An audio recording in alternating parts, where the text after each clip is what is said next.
Good morning everyone. आज हम सबसे पहले नॉलेज बैंक पढ़ेंगे। Trees which shed their leaves and autumn are known as deciduous trees.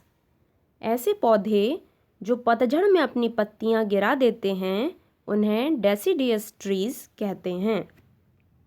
Next topic, plants adapted to grow in desert. रेगिस्तान में उगने वाले पौधे। जो रेगिस्तान में उगने वाले पौधे होते हैं वो कैसे अपने आप को वहाँ के अनुकूल बनाते हैं, क्योंकि आपको पता है कि जो रेगिस्तानी इलाका है वो सूखा होता है, बंजर होता है, वहाँ पर पानी की कमी होती है। तो आइए रीड करते हैं। Firstly, plants like cactus, date palm and prickly pears grow in desert. Cactus, date palm और प्रिंकली पियर्स के जो प्लांट्स होते हैं ये सभी डेजर्ट रेगिस्तान में उगने वाले पौधे हैं। As we know that water is scarce in desert, these plants are adapted to survive with the least amount of water. आपको पता है कि रेगिस्तान में पानी की बहुत कमी होती है और ये पौधे जो होते हैं वो कम पानी में भी ग्रो करते हैं, इसीलिए वो वहाँ पर रहने के लिए अनुकूलित हैं और वो वहाँ पर जीवित रह पाते हैं। In such plants, the leaves are either reduced to spines or are absent. The stem is green and perform photosynthesis and also store food and water for the plant. और वहाँ के जो पौधे होते हैं तो उनमें क्या होता है, पत्तियाँ जो होती हैं वो कांटों में रूपांतरित हो जाती हैं। स्टेम्प में कांटे निकले होते हैं और वो जो स्टेम्प होता है वो हरा होता है ताकि वह फोटोसिंथेसिस की प्रक्रिया कर पाए और फूड और वाटर को स्टोर करके रख पाए।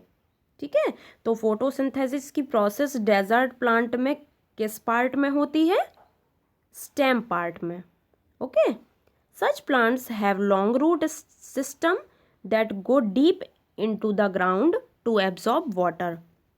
और इन प्लांट्स की जो रूट्स होती हैं वो बहुत गहराई तक जाती हैं ग्राउंड में ताकि वो वहाँ से वाटर को एब्जॉर्ब कर सकें।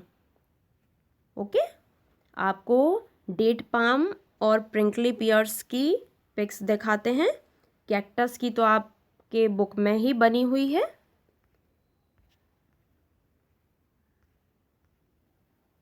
ये देखिए, ये आपका है डेट पाम का प्लांट। ओके, और ये है आपका प्रिंकली पियर्स का। ये देखिए, सारे रेगिस्तानी पौधे हैं, ये रेगिस्तान डेजर्ट में उगते हैं, प्रिंकली पियर्स और डेट पाम, और ये कैक्टस। ओके, नेक्स्ट पढ़ते हैं।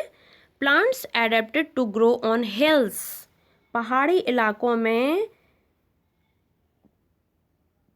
उगने वाले पौधों के बारे में। Trees like fir, pine and cedar grow in hilly areas and on mountains. जो फिर, पाइन और केदार के पेड़ होते हैं, वृक्ष होते हैं, वो पहाड़ी और पहाड़ी इलाकों में उगते हैं, हिली एरियाज में, और माउंटेन बड़े बड़े पहाड़ों में भी आपको दिखेंगे उगते हुए। The climate in such places is cold and snowfall is frequent. यहाँ पर क्या होता है, बहुत ठंडा मौसम रहता है और बर्फ़ भी गिरती रहती है। Therefore the trees are tall, straight and conical to allow snow to slide down easily. यहाँ के जो पेड़ होते हैं ये बहुत लंबे, सीधे और शंकुआकार होते हैं। आप जैसा कि देख रहे होंगे कॉनिकल शेप कैसा होता है, कोन टाइप का। तो ऐसे होते हैं ताकि जब बर्फ़ इन पर जमती है तो आसानी से, जब पिघलेगी वो तो आसानी से इजीली वो नीचे स्लाइड हो जाएगी, ठीक, फिसल कर गिर जाएगी। Their leaves are waxy and needle like. यहाँ के जो ट्रीज़ होते हैं वो थोड़े से वैक्सी होते हैं और नीडल लाइक होते हैं, कांटे नुमा, सुई जैसे। So that they lose minimum amount of water and shed snow without difficulty. इसीलिए यह बर्फ़ में आसानी से उग आते हैं, इनको कोई दिक्कत नहीं होती है, बर्फ़ में भी ये आसानी से खड़े रहते हैं ना, सूखते नहीं हैं। नॉलेज बैंक देखिए, some trees like spruce, fir pine etc do not shed their leaves at all during the years. Such trees are therefore called evergreen trees. जो ये ट्रीज होते हैं, फिर पाइन और स्प्रूस के, ये इनकी लीव्स जो होती हैं वो साल भर वैसी ही रहती हैं, तो इसीलिए इन्हें क्या कहते हैं, एवरग्रीन ट्रीज कहते हैं, सदाबहार वृक्ष जो हमेशा एक से रहते हैं। नेक्स्ट टॉपिक है plants adapted to grow in marshy places. दलदली भूमि में उगने वाले पौधे। Mangrove trees is the most common example of a plant growing in marshy areas. दलदली भूमि में उगने वाले पौधों में सबसे अच्छा उदाहरण है मैनग्रोव के trees. These are the areas where soil is clayey and very sticky due to high water content.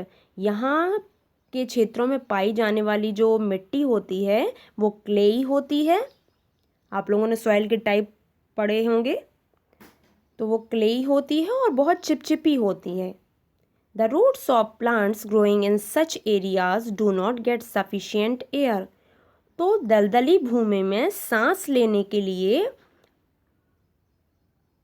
पर्याप्त जगह नहीं मिलती है। Thus these plants develop and give out breathing roots that help them to breathe. तो इन पौधों में सांस लेने के लिए ब्रीदिंग रूट्स पाई जाती हैं जो दलदली भूमि में से निकलकर बहुत दूर तक फैली रहती हैं और दूसरे बहुत दूरी पर जहाँ पर उन्हें प्रॉपर सॉइल मिलती है वहाँ से वो बाहर निकली रहती हैं। तो इस तरीके से वो क्या करती हैं, सांस लेती हैं। Plants adapted to grow in coastal areas. अब समुद्र तटीय क्षेत्रों में पाए जाने वाले पौधे, उनके बारे में बताया गया कि वो कैसे एडेप्टेड रहते हैं वहाँ पे जीवित रहने के लिए। Coastal areas have hot and wet climate. Coastal areas का जो क्लाइमेट रहता है वो बहुत ही शुष्क और गर्मीला रहता है। Trees growing in these areas are adapted to grow in the presence of salty water. वहाँ के पौधे नमकीन पानी में ग्रो करने के लिए एडेप्टेड रहते हैं। They have plenty of leaves and do not shed their leaves throughout the year.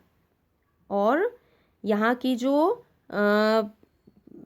पौधे होते हैं, plants like coconut, teak, rubber grow well here. तो ये जो प्लांट्स हैं कोकोनट, टीक, रबर, ये जो होते हैं बहुत लंबे होते हैं, ये छाया नहीं देते हैं क्योंकि इनकी ऊंचाई बहुत ज़्यादा होती है। ठीक है, तो ये प्लांट्स जो होते हैं ये समुद्री एरिया में जीवित रहते हैं। नेक्स्ट टॉपिक है आपका एक्वाटिक प्लांट्स, मतलब जलीय पौधे। Aquatic plants had adapted themselves amazingly to survive in water. Aquatic plants जो होते हैं वो पानी में रहने के लिए अनुकूलित हैं। These plants can be further distinguished into 3 types. In plants को 3 भागों में विभक्त किया गया है। Floating, fixed and under water plants. Floating plant तैरने वाले, कुछ जो तैरते हुए उगते हैं। फिक्स्ड जो कि मतलब फिक्स्ड रहते हैं, उगने में हिलते डुलते नहीं हैं, फ्लोट नहीं करते। और अंडर वाटर प्लांट्स मतलब ऐसे प्लांट्स जो अंडर वाटर, पानी के अंदर ही ग्रो करते हैं। तो ये तीनों टॉपिक्स हम नेक्स्ट क्लास में पढ़ेंगे।